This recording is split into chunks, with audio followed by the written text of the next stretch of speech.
Hi there. Today I'm going to show you how to check the estimated ink levels on a HP OfficeJet Pro 6970. Now, this is nice and simple. It can be done from the printer itself using nothing but the control panel you can see here. Now, from the home screen of the printer, we need to drag down the little toolbar at the top here, and then we're going to click on this ink drop you can see. And once we're in there, we've got a breakdown of the magenta, cyan, yellow and black ink, and how much of it the printer thinks is in each cartridge. Now, this is only an estimate, and if you were looking for this due to a colour dropping out on your prints, it's more than likely not to do with the ink cartridges, but a blockage in the printer's print head.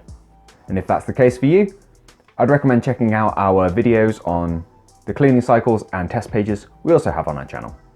But if there's anything else you'd like to know, please do let us know down in the comments. Drop us a like if this video has been helpful, and we'll see you in the next one. Take care. Bye bye.